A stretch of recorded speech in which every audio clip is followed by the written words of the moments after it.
अजीत डोभाल साहब जो एनएसए हैं भारत के, उन्होंने फ्रंट फुट पे छक्का मार दिया। अचानक विजिट लग रहा है ये इंडिया के एनएसए अजीत डोभाल साहब का, जो कि वो पहुंचे हैं ईरान। इन्होंने क्या करा कि ये ईरान पे गए और ईरान जाने के बाद इन्होंने ईरानियों से बात करी और बोला कि रुपी और जो ईरान की लोकल करेंसी उसमें ट्रेड आया। और वो कह रहे हैं कि जी रशिया के बाद ईरान ने भी इंडिया को कह दिया है कि हम नेशनल करेंसी में ट्रेड करने जा रहे हैं आपके साथ। एक तो ईरान ने इंडिया से ये कहा है कि जिस तरह आप रशिया से ऑयल की अब ये ट्रेड कर रहे हैं तो उसी मॉडल पर हमारे साथ भी। डोभाल साहब ने क्या करा कि डोभाल साहब ने बोला कि रुपी में आपका ट्रेड होगा।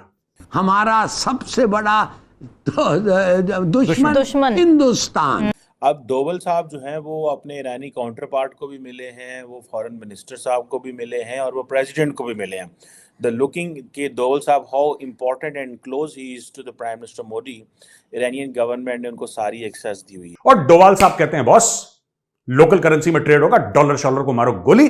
और ईरान ने बोला यस, ईरान बन गया 19th country to agree to a rupee trade.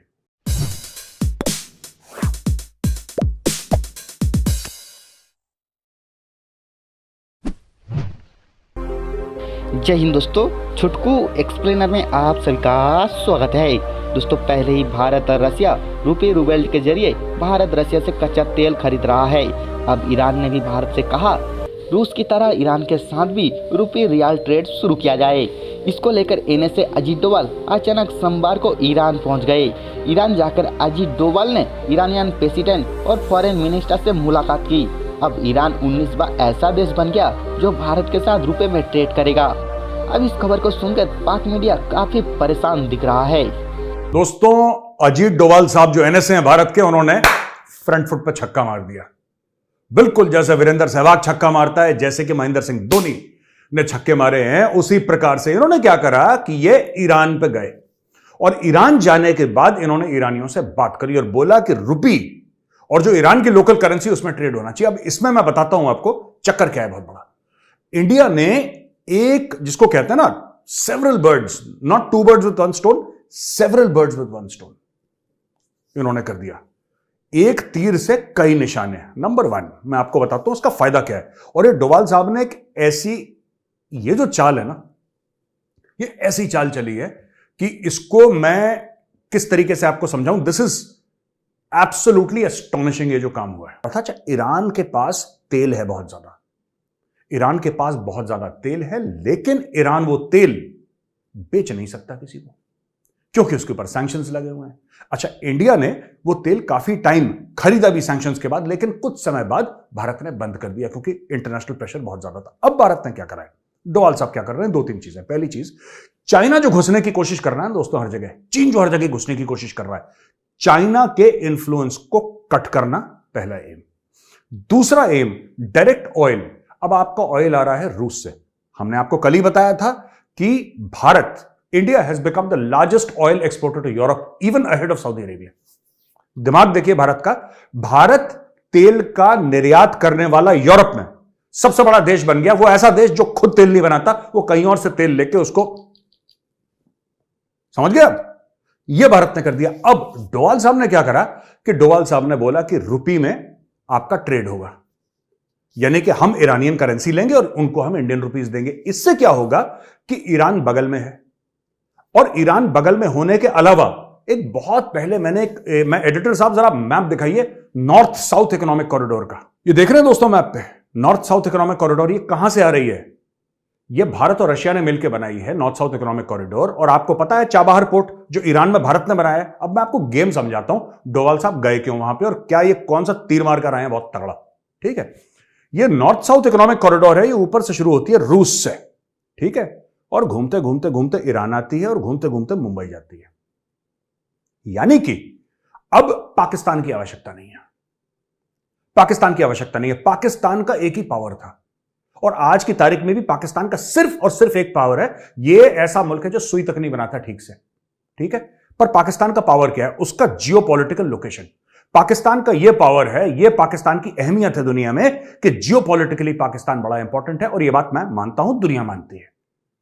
Pakistan खुद में इंपॉर्टेंट नहीं है, खुद की पाकिस्तान की औकात नहीं है। पाकिस्तान की औकात है कि उसका बॉर्डर जो है वो अफगानिस्तान से मिलता है और अफगानिस्तान का बॉर्डर सेंट्रल एशिया से मिलता है।